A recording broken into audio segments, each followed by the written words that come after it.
governo Fernando Henrique Cardoso foi um governo interessante do ponto de vista da história, porque ele possibilitou a introdução das novas tecnologias no Brasil, através do processo de abertura da nossa economia à importação e exportação mundial.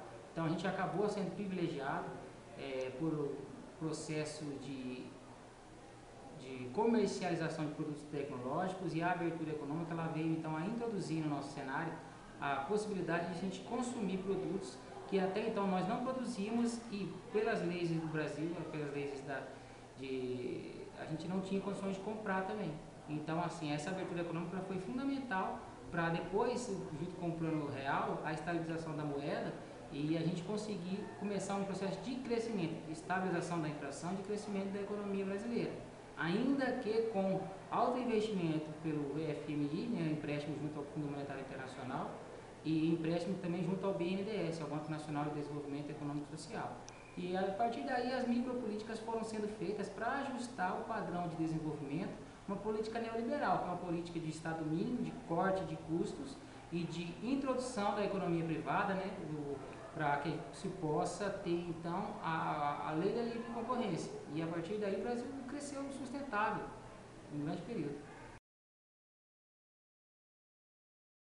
Os pontos positivos foram principalmente o controle da inflação. Então a nossa inflação era muito alta, a taxa de juros também era elevada, e consequentemente a gente tinha reflexos diretos, né, principalmente na população mais baixa, que de manhã o preço de um produto da cesta básica, por exemplo, era um preço, à tarde já era outro, e assim sucessivamente. Então ele ia aumentando uma inflação aí exorbitante. Quando houve um controle da moeda pelo Fernando Henrique Cardoso, já na introdução do real, ainda como ministro da Fazenda do governo Itamar Franco, a gente conseguiu estabilizar. Esse foi o primeiro passo fundamental para que depois os outros processos vierem a ser feitos. Um dos que eu falei anteriormente era a abertura da economia. Ela foi extremamente importante em termos de desenvolvimento do Brasil, porque nós não temos tecnologia de ponta, tecnologia de primeiro mundo.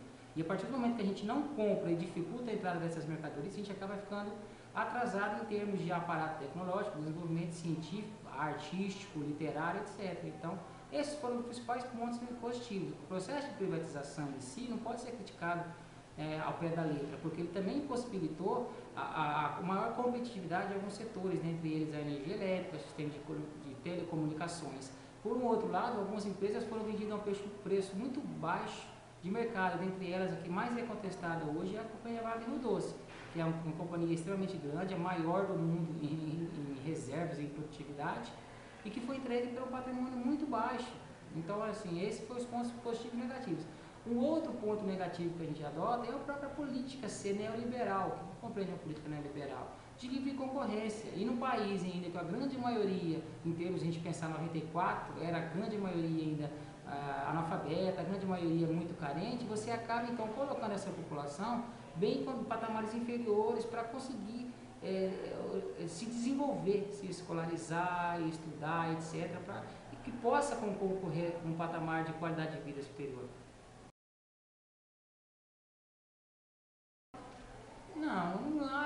Nenhum governo governa para ricos ou para pobres, salvo um governo de ditadura militar ou um governo enfim, que não respeita a democracia. Eu acredito que pela tendência do partido dele, né, dos partidos da base aliada, que é o Partido da Frente Liberal e o Partido Social Democrata Brasileiro, pelas tendências desses, é uma tendência neoliberal. O que se opõe à tendência neoliberal? Uma tendência de livre mercado, de livre concorrência, que vença o mais forte.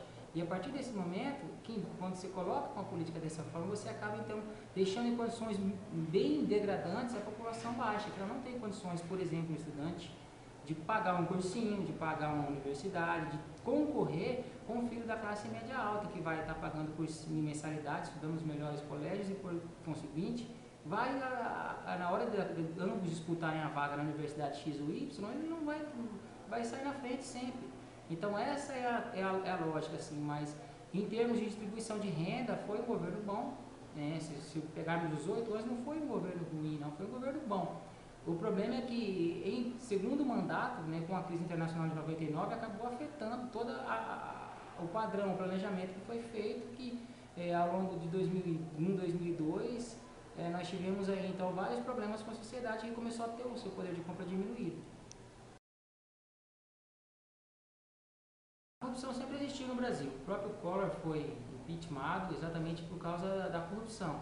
Então, ela sempre houve, às vezes mais evidente pelas mídias, pelos meios de telecomunicações em geral, e naquela época a gente não tinha a internet, não tinha os meios tecnológicos que nós temos hoje.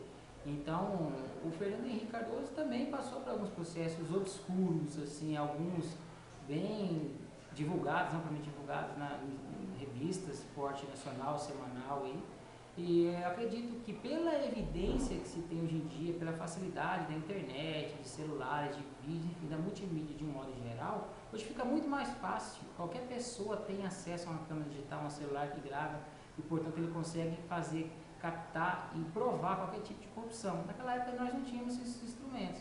Então hoje se pode relacionar que a quantidade de escândalos que nós vemos aí em todos os setores da sociedade, partidos, igrejas, futebol, etc., se dá em razão, primeiro, da cidadania estar sendo mais exercida. Então as pessoas têm procurado de uma forma melhor já os seus direitos. E por outro, a questão então dos próprios meios de comunicação. Cardoso assumiu depois do Itamar Franco. Ele foi considerado o cara que vendia salsicha na feira lá. Ele vendia tomate também. A boca dele era ruim pra caralho. Ele falou que os produtos dele eram tudo podre. Fernando Henrique Cardoso, eu te quebra a cara, seu otário. Cardoso, eu te quebra a cara, seu otário.